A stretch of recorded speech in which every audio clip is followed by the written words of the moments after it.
Welcome to the Yonkers Voice, brought to you by Dolphin Cafe at 1 Vanderdock. Come on down, see us. Today we're sitting with somebody, but before we go any further, we like to introduce our local hopefuls and politicians to the audience. This is for you to learn about who you're going to vote for, not anything to do with the Yonkers Voice. We're bringing our local hopefuls, our incumbents, to you to make your own decisions. Today, we're sitting with Chris Johnson of the First District Council. Absolutely. He's been there from since 2011. Got elected in 2011. And now you're running for a seat, a very hot seat. 4 heads are going after the seat, Chris. What makes you different from all of the other people going for this, for Ken Jenkings' seat right now? In legislation, by the way. Right. So I'm running for County Legislator in the 16th District, currently, as you said, held by Ken Jenkings. And what makes me different is I currently have experience on the City Council that currently translates to the work I want to do on the board, County Leg Board. We've been working on affordable housing. We got an ordinance passed that requires 10% of the units built to be affordable, set aside for people who make moderate to mid incomes. And I have a homeless population in my district that needs servicing, and so we want to make sure that they get the services that they deserve, and that work happens on the county level. And what's the difference? I mean, you're in council, you're recognizing homelessness in your area as a problem? Absolutely. Does it need more funding? And tell the audience, or tell me what exactly you're looking to bring. And how are you looking to do it? So it's the county's responsibility to make sure that those who need a place to sleep at night receive those benefits and have that opportunity to have a roof over their head and a bed to sleep in. The city, what we can do is we can make sure that the zoning code is right, so that things are up to standard. We can make sure that we set laws around where people can go and how they can access places, but we're not really getting to the meat and potatoes of how to actually help these individuals. And how do you help these particular individuals? Well, you make sure, one, that there's housing throughout the county where people can stay in their housing and afford it, because we have a lot of people who have to go to work in the morning, and unfortunately, they just can't afford somewhere to live. I went to the sharing community, and one woman said she didn't want to go to a shelter in New Rochelle because it was too far from her place of work. And so when we have people who are working full-time jobs, we need to make sure that we provide housing that they can afford. And then 2, the mental health services that these people need. Once we make sure that we weed out those people who are productive members of society and are going to work and have those abilities, then we can move on to the harder issues, dealing with those people who have mental health issues, dealing with people who have addictions, and making sure that they get the services they need. Currently, is there a screening process for those who need mental health? I mean, I know you're a proponent of education. Absolutely. Immigration. Your mom came here. She was not born in the United States. Right. What is the screening process of somebody, have you developed a plan of action for somebody to come through the system and get the appropriate mental health help? So the first step is to make sure that they have a place to stay and a place to rest their heads at night, and that is there's no screening for that. You sign up for the list, you get your name on the list, and they take you in the order that you signed up. But from there, we need to make sure that that individuals are getting screened, are getting seen for the services that they need. The sharing community tries to do the best that they can in making sure that people take their medication, people are receiving the services, people eat, but we need to take that to the next level. So you're looking to improve the quality of life for those who are challenged, it sounds like, in your community and in the society. Immigration. Absolutely. Again, a proponent of immigration and education. Is that right? Absolutely. So on the council, education has been my #1 issue. Unfortunately, it's not an issue that the county deals with directly, but we want to make sure that people have access to affordable childcare so that their children are ready to enter our school system. Unfortunately, we have families who have to make a decision between sending their children to affordable licensed daycare, which they unfortunately can't afford, so they end up staying home. and then they go to DSS and they're in the system. So instead of putting people in the system that way, why couldn't we just increase the subsidy and give them a little bit of help? And you did mention that my mother is an immigrant. Absolutely, she's British born. My grandmother's from Jamaica, and my mother was born in England. She came here as a teenager, and so I understand, a little bit of the ins and outs of what it's like to go through the process. My mother became a citizen about 15, 20 years ago during my lifetime. So you're the American dream right there. Absolutely. Your mom came here from another country. She immigrated. She immigrated properly, I imagine. They came with a visa. She had a green card. Absolutely. And how do you feel about others that come into the country at this point, or that are here already, that don't have the green card, that didn't come through the proper channels? Is there a reform that you're looking to bring to the table for that? So, on most people who are here that are undocumented did come here properly at some point. So they came here on a work visa and they're no longer employed, or they came here on a school visa and they finished their education and they stayed, or they came here visiting family members or a funeral or whatever it may be, and they stayed in this country. And so they stayed for a reason. They stay for the reason why we're here, why we love it here, and they want the same experiences that we have. And so we need to, put pressure on the federal government to make sure that we're opening these channels and making sure that people who want to stay here, people who are productive members of society, who work, who pay sales tax and other taxes, people who give back, who volunteer in our communities, that they have the ability to stay here and enjoy this nation the same way we do. Chris, some would say that people come here and they take advantage of our healthcare system. They take advantage of the different welfare programs that are available. And I think that's where some of the resentment comes in, because they're unable to pay into the system.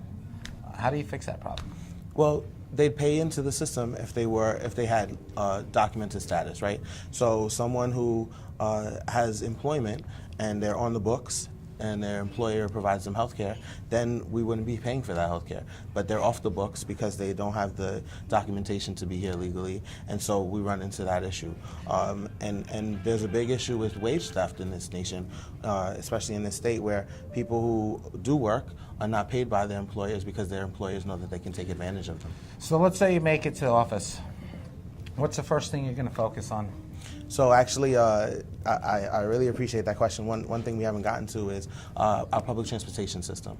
I want to make sure that people who use our systems, our Beeline system each and every day, have access, that it's on time, that it's running on schedule, and that the connections make sense. So day one, I'm going to buy a weekly bus pass, and I'm going to travel the entire county on the bus and make sure that all the connections make sense. But the reality is that my priority, though, is affordable housing and making sure our homeless population is taken care of. We've sat with a couple of the hopefuls.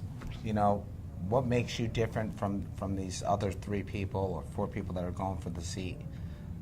Why should somebody say, you know what, I want Chris Johnson for office, I want that as my representative? And then it's a 2-part question. Okay. I've read a lot about your support for BLM, is that right? Yes. Which could be controversial. Some people call it a hate group, some people call it a voice. What's your opine on it, and what's your take on that? Are you a proponent of Black Lives Matter? So I do believe, actually I know that Black Lives Matter, and it's unfortunate that people see this as something that's divisive. When I say Black Lives Matter, I don't mean that no one else matters. When I say Black Lives Matter, I know that white lives matter, I know that Hispanic lives matter, I know that Asian lives matter. But the reality is that there needs to be a focus right now in this nation on the plight of what Black people are going through and their experiences in this world. And so to say Black Lives Matter, that's something that everybody should be able to say, because it's true. When we see things on mainstream that are talking about pigs in a blanket, fried like blanket, whatever it is unacceptable. Absolutely. And some might call it a terrorist type organization or an organization that's bringing hate. Do you stand behind this organization with that image, or? So I don't think the organization itself stands behind those images. The reality is that whenever you have any kind of movement, there are going to be radicals who take it way too far.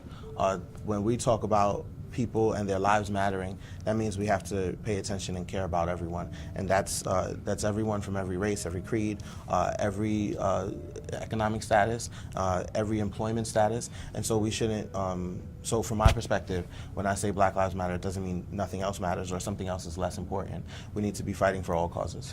You've been working a lot. Why vote for you instead of your opponents? What makes you the better choice, Chris? So we're looking at a Democratic primary on Tuesday, September 12th. And when you look at a Democratic primary, one, you want to find the right Democrat. And I believe that I am the progressive Democratic voice, the true Democrat in this race, who's going to make sure that values of the Democratic Party are pushed forward and are continued. When you say progressive Democrat, is that an extreme position? No, progression. We all want to move forward. Uh-huh. Nobody wants to go backwards. Okay. And I think that that's what progressive means. It means that I want to support ideas. I want to support people who want to take us forward, who want to be forward thinking, who have new ideas, who think outside of the box. And I want to support those types of ideas. Why do you think there's nobody on the other side of the aisle, running for this position? Four on the same line. Right.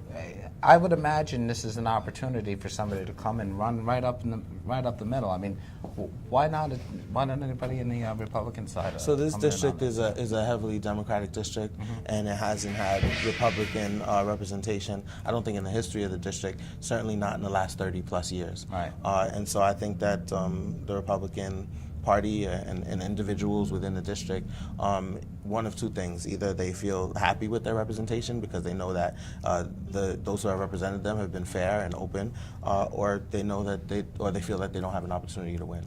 Lastly, I'm gonna ask you one last question, Chris, and then I'm gonna bring you into the camera, and I'm gonna let you talk to our audience and the people of Yonkers and Westchester and all around. We're getting hits everywhere. Absolutely.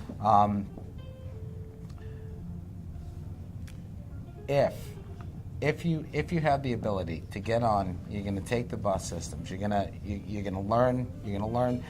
Are these things that you haven't done already? Have you never gotten on the bus? Of course, I've taken the bus. I used to do some after-school work at Roosevelt High School, and I took the bus from Getty Square over to Roosevelt. The 25 bus runs from where I used to live in the Bronx, all through Yonkers, through Cross County, right to North Broadway where I live, and the 6 bus stops right in front of my house. So, of course, I've been on the bus system, and I've been outside and watched, unfortunately, 13 homeless people sleep outside. I've done this work, but the work is really done on the county level. That's where you can get down into the dirt. That's where you can get your hands dirty, and that's why I want to be there. You worked for Senator Andrea Stewart-Cousins, yes, in conjunction with, or at the same time, running your council. Right. We know you're a hard worker. I appreciate that. So thank you for your time in helping the people. But look into the camera at this point. All right, and I want you to tell the people of Yonkers, Westchester County, why does Chris Johnson deserve this position, and how you're going to make and affect change. Well, first I want to thank Yonkers Voice for giving me this opportunity. I want to thank you, voters in the 16th County Legislative District, for thinking enough to sign a petition to make sure that I have an opportunity to be on the ballot. And I hope that you'll vote for me on Tuesday, September 12th. Why? Because as a Yonkers City Councilman, I've done work on affordable housing, making sure that people with moderate and low incomes can have a place to live. I've worked on education, making sure that our students are number one, and I want to make sure that our children are prepared for their public school education. I also want to make sure that people who work in this community, people who work throughout, the Lower Hudson Valley in New York City, have an opportunity to get to work safely and on time. And so those are just a few of the issues that I really want to take up, that I really care about, and I want to push forward. And I think that although we're all Democrats, that there are certain things that set us apart in the way that we think and the ideas that we have, and in the experience and what we've shown that we can do. And I've shown that I can do the job, and I hope that you'll allow me the opportunity to do it as your county legislator in the 16th district. Thank you. And I want to thank you for joining us with this episode of the Yonkers Voice. I encourage everybody to join us on the Yonkers Voice Central. Take a look at our external page, yonkersvoice.com. Join the conversations. Chris Johnson is on our page, and although he may not get back to you right away, He does answer. Absolutely. You know, Absolutely. a lot of it. Chris, where does somebody go to your website? You can go to my website, johnsonforwestchester.com, or you can send an email to johnsonforwestchester@gmail.com. Also, you can find me on social media at HON Chris Johnson, at HON Chris Johnson, Snapchat, Instagram, or Facebook. And your home telephone number? Just kidding. Hey, thanks for joining us today. And again, Chris, it was great having you on the show. My pleasure. And we'll be talking soon. Absolutely. All Thank right. you. Stay tuned, folks.